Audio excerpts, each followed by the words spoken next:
नमस्कार, मैं हूं आपके साथ ज्योति कन्नौजिया। आइए नजर डालते हैं दिन भर की फटाफट खबरों की ओर। रायबरेली के सलोन ब्लॉक के सूची चौराहे के पास कांग्रेस पार्टी प्रत्याशी केएल शर्मा के पक्ष में प्रियंका गांधी ने जनसभा को संबोधित करते हुए कहा कि हम भगवान के नाम पर कसम नहीं दिलवाते हैं कि आप हमें वोट दो। हम झूठे वादे नहीं करते हैं कि 13 रुपए में चीनी देंगे, 15 लाख खाते में देंगे, युवाओं को रोजगार और किसानों की आय दोगुनी होगी। हमारी जहां सरकार है वहां पर महिलाओं को मुफ्त में यात्रा सुविधा दी जा रही है।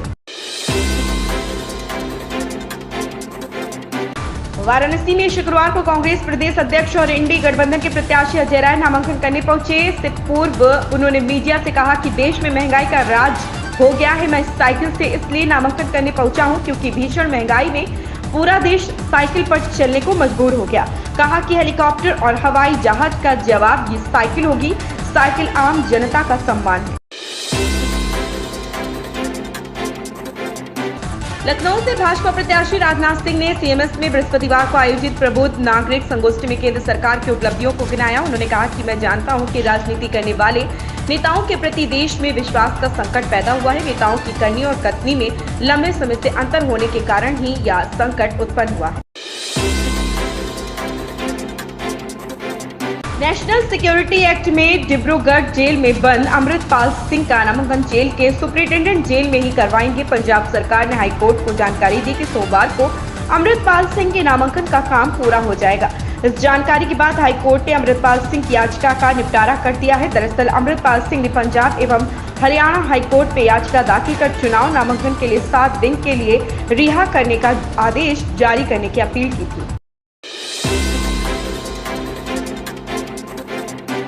देश में इन दिनों चुनावी मौसम चल रहा। अब तक 3 चरणों के दौरान कई प्रदेशों में मतदान हो गए और सभी आगे कई राज्यों में कराए जाने हैं। वोटरों को लामबंद करने के लिए विभिन्न राजनीतिक दलों के नेता अलग अलग राज्यों का दौरा कर रहे हैं और विरोधियों के खिलाफ बयानबाजी का दौरा भी जारी है। इसी क्रम में असम के मुख्यमंत्री हिमंत बिस्वा शर्मा ने कांग्रेस पर निशाना साधा। उन्होंने दावा किया है कि कांग्रेस अयोध्या में राम मंदिर के स्थान पर बाबरी मस्जिद का पुनर्निर्माण करा सकती है।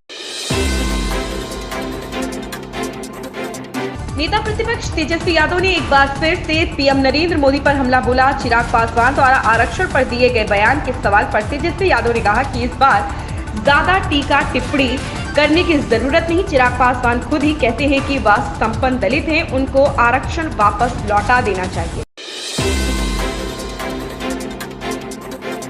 जानवी कपूर आज मुंबई में मिस्टर एंड मिसेस माही के प्रमोशन में खास ड्रेस पहनकर आई। उनकी ड्रेस के पीछे क्रिकेट बॉल का डिजाइन बना हुआ था। यह एक बॉडीकॉन ड्रेस है जिसे जानवी ने खास तौर से कस्टमाइज कराया था। जानवी ने इस दौरान पेपराजी को एक हिदायत भी दी है। उन्होंने पेपराजी से कहा है कि गलत एंगल से फोटो मत लेना। बता दें, जानवी और राजकुमार राव स्टारर फिल्म में मिस्टर एंड मिसेस क्रिकेट के बैकग्राउंड पर बेस्ट फिल्म। आबकारी नीति से जुड़े भ्रष्टाचार एवं धन शोधन के मामले में गिरफ्तार भारत राष्ट्र समिति के नेता के कविता ने निचली अदालत से जमानत न मिलने पर हाईकोर्ट का रुख किया। हाईकोर्ट ने के कविता द्वारा दायर जमानत याचिका पर प्रवर्तन निदेशालय को नोटिस जारी किया। कोर्ट ने मामले में विस्तृत सुनवाई के लिए 24 मई की तारीख तय की है। कांग्रेस नेता मणिशंकर अय्यर का एक वीडियो सामने आया जिसमें उन्होंने कहा कि हमें पाकिस्तान को सम्मान देना चाहिए क्योंकि पाकिस्तान के पास परमाणु बम है।